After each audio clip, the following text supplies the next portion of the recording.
पतवा डोले पतैया डोले मोर मनवा डोले गुरुजी।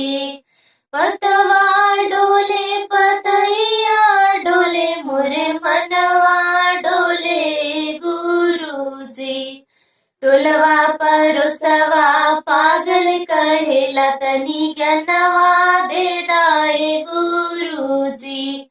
टोलवा परोसवा पागल कहेला तनी ज्ञानवा दे दाए गुरुजी।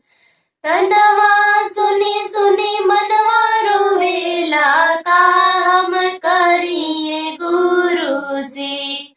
तनवा सुनी सुनी मनवा रोवेला का हम करिए गुरुजी। हारी थकी तोरे मंदिर में अली तनी ज्ञानवा दे दाए गुरुजी।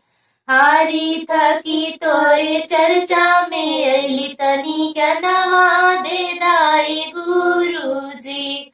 टोलवा परोसवा पागल कहेला तनी ज्ञानवा दे दाए गुरुजी। पतवा डोले पतैया डोले मोर मनवा डोले गुरुजी।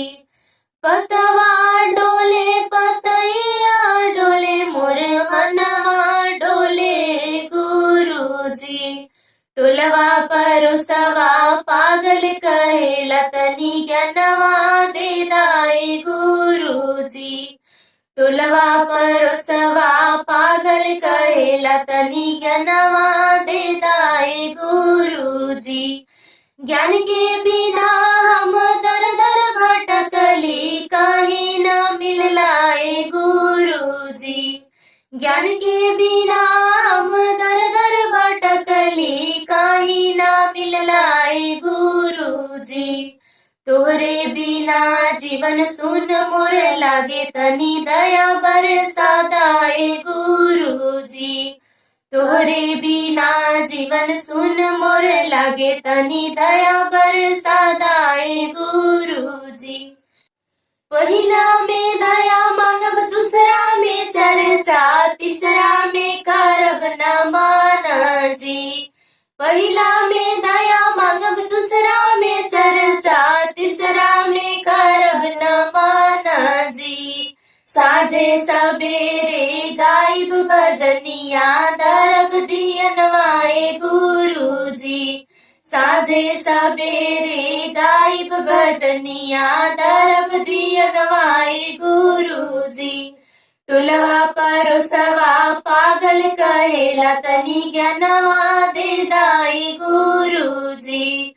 टोलवा परोसवा पागल कहेला तनी ज्ञानवा दे दाए गुरुजी। पतवा डोले पतैया डोले मोर मनवा डोले गुरुजी। पतवा डोले पतैया डोले मोर मनवा डोले गुरुजी। टोलवा परोसवा पागल कहेला तनी ज्ञानवा दे दाए गुरुजी। टोलवा परोसवा पागल कहेला तनी ज्ञानवा दे दाए गुरुजी।